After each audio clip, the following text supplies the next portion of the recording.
નમસ્કાર, હું છું કેતલ અને આપ જોઈ રહ્યા છો CB24। અમદાવાદમાં એક ટ્રાફિક પોલીસે કાયદો હાથમાં લઈ એક યુવતીને જાહેરમાં લાફો માર્યો હોય તેવી ઘટના સામે આવી છે। અમદાવાદ શહેરમાં ગત અઠવાડિયે પોલીસ કર્મચારીએ એક વાહન ચાલકને માર માર્યાનો બનાવ સામે આવ્યો હતો। ત્યારબાદ બીજો એક બનાવ સામે આવ્યો છે, જેમાં એક મહિલાથી પોલીસનું આઈડી કાર્ડ નીચે પડી જતા પોલીસ કર્મચારીએ મહિલાને લાફા માર્યા હતા।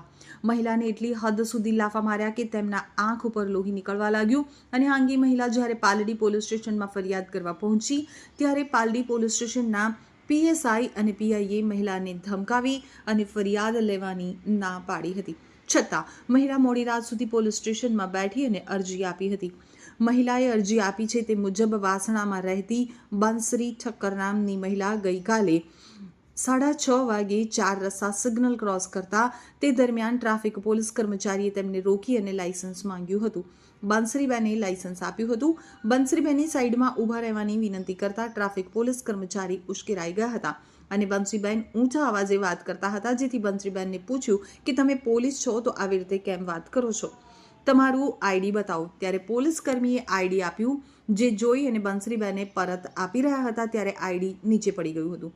આઈડી નીચે પડતા જ પોલીસ કર્મી ગુસ્સે થઈ ગયા અને આક્રોશમાં આવી અને બંસરીબેનનો હાથ ખેંચી તેમના વાહનને લાતો મારી કહેવા લાગ્યા હતા કે કાર્ડ ઉપાડીને આપ।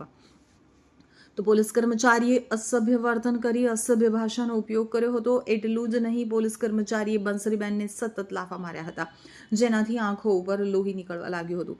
તેમના કાન ગાલ ઉપર ઈજાઓ થઈ હતી, જેથી તેમને ગભરાઈ અને 112 નંબર પર કોલ કર્યો હતો।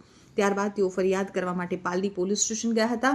ત્યારે પાલડી પોલીસ સ્ટેશનના PSIએ ધમકાવી અને ફરિયાદ લેવાની ના પાડી હતી, જે બાદ તેઓ ફરિયાદ કરવા માટે પાલડી પોલીસ સ્ટેશનના મહિલા સમક્ષ રજૂઆત કરવા ગયા ત્યારે મહિલા PIએ પણ તેમને ક્રોસ ફરિયાદ થશે તેમ કહી અને ધમકાવીને બહાર મોકલી દીધા હતા।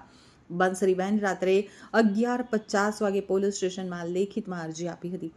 આ અંગે પાલડી પોલીસ સ્ટેશનના PI MN પારેવડાએ જણાવ્યું હતું કે આ મુદ્દો ટ્રાફિકનો હતો, એટલા માટે ટ્રાફિક પોલીસ સ્ટેશનમાં ફરિયાદ કરવાનું કહ્યું હતું અને ક્રોસ ફરિયાદ એટલા માટે કહ્યું હતું કે બંને વખતે ઘર્ષણ થયું હતું, જેથી સામસામે ફરિયાદ થાય તેવી સ્થિતિ હતી।